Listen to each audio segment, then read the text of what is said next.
আলাইকুম বন্ধুরা, কেমন আছেন? আশা করি ভালো আছি। আমিও আল্লাহর রহমতে ভালো আছি। এই তো আমি সালমা রহমান বলছি। এই তো একটা টিপস নিয়ে আইছি, বগুড়ার আলু দেয়া মুরগি দেয়া তো কারি বানাবো। আসলে বন্ধুরা কি বলবো, আসলে বলার কিছু নাই, কারণ দেশের অবস্থা খুবই খারাপ। আর যে বন্ধুরা আমার সাবস্ক্রাইবার তাদেরকে আসসালামু আলাইকুম। আমার ভিউজে করে আমার সাবস্ক্রাইবার ভাই বোনে করে আসসালামু আলাইকুম। সবাই ভালো আছেন? আল্লাহর রহমতে আমরাও ভালো আছি। এই তো আছি। দেশের পরিস্থিতি খুবই খারাপ, গরম, অসুস্থ, সব কিছু মিলে আসলে বন্ধুরা খুব খারাপ লাগে। কারণ কিছুক্ষণ আগে একটা ভিডিও দেখছি, এক বোনের খুব করুণ অবস্থা। মেয়েটার ওই বোনটার 3টা মেয়ে, একটা ছেলে। আসলে ওই বোনটারে ফালিয়ে রেখা পরকীয়ায় লিপ্ত হইয়া 1.5 বছর ধরে সংসার করে, বিয়ে না করে বোনটারে খরচ দেয় না, তার বাচ্চা কাচ্চা খরচ দেয় না। আসলে খুবই কষ্টজনক, কারণ এবার ঈদে ওই বাচ্চাদেরকে কাপড় চোপড় দেয় না। বাচ্চাটি খুবই ছোট ছোট, 2টা বাচ্চা বুঝি মাদ্রাসায় পড়ে, বোরকা পরা দেখলাম। আসলে নিজের কাছে খুব খারাপ লাগছে, কারণ এইসব দুঃখ আসলে দেখলে মাইনে নেওয়া যায় না। কারণ একটা মেয়ে সংসার করতে আসে, কিন্তু কোনো মেয়ে সতীনের সংসার করতে আসে না। প্রত্যেকটা মেয়ে, কেউ কোনো মেয়ে তার স্বামীর ভাগ দিতে চায় না, কিন্তু ছেলেরা কিচ্ছু বুঝে না। ছেলেরা কেন জানি এইসব এটি বুঝে না। কারণ একটা মেয়ের ভিতরে যা আছে ওই মেয়েটার ভিতরেই তো তা আছে, এমন তো না ওই মেয়েটার ভিতরে কোনো ডায়মন্ড গোল্ড কিছু আছে। একই তো, কিসের জন্য এইসব কাজ কারবারি করে আসলে বুঝি। আসলে ওই যে ওই বইটা এখন 8বার, আসলে 8বার ইয়া করছে, কি বিচার বসাইছে, 8বারও একই সেম কাজ হয়েছে, একই সেম কাজ করছে, পালিয়ে গেছে, এই সংসার করবো, এই করবো, সেই করবো।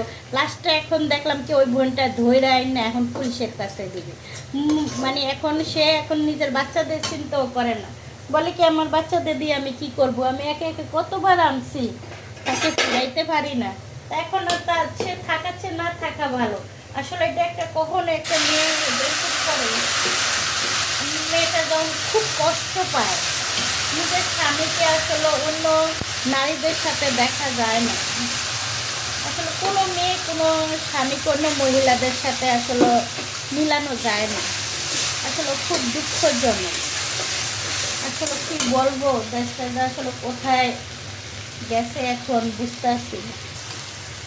এই তো আমার চিকেন আলু দিয়ে বাগারটা হয়ে গেছে।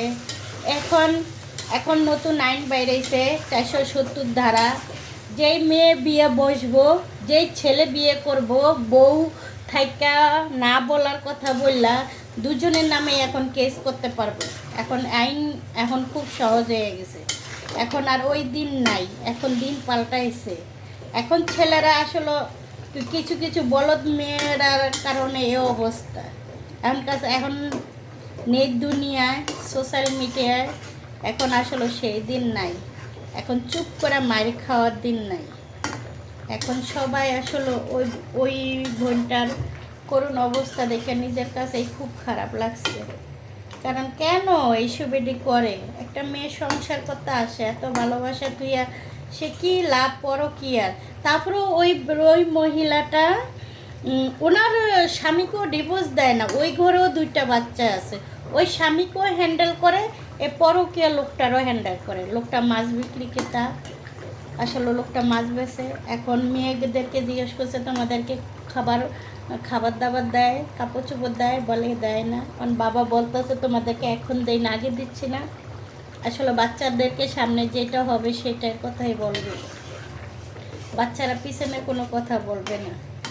আসলে সব ভাই বোনে ভালো থাকেন, কারণ আসলে এটা একটা মেসেজ। কারণ সবাই আসলে এইসবের থেকে লুকিয়ে দাঁড়ালে সবাই ঠিক হবে। কারণ আসিয়ার মতন একটা বোন আমরা হারাইছি, আর কোনো আসিয়াই যেন না হারায়। সবাই ভালো থাকবেন, সুস্থ থাকবেন। আর আমার আজকের ছোট্ট একটা মেসেজ, সবাই ভালো থাকবেন, কারণ যুদ্ধের ভিতরেই আমাদেরকে বাঁচতে হবে। কিছু কিছু পশু নামের কুলাঙ্গার আছে, ওদেরকে ধৈরা ডাইরেক্ট পাবলিকের হাতে না মাইরা দিয়ে পুলিশের প্রশাসনের কাছে তুলে দেওয়া ভালো। কারণ এই দেশে বেশি কিছু কুলাঙ্গারের থাইকেও মনে করেন না যন্ত্রণাময়। ওরা বাচ্চা চিনে না, বউ চিনে না, সংসার চিনে না। ওরা খালি অন্য মেয়েদের ডালে ডালে মধু খাইতে চায়। এসব কুলাঙ্গার লোকে করে ধইরা খালি পুলিশের কাছে তুলে দেওয়া। আচ্ছা, ভালো থাকেন সবাইকে। আসসালামু আলাইকুম। লাইক কমেন্ট শেয়ার করে দিন। আসসালামু আলাইকুম।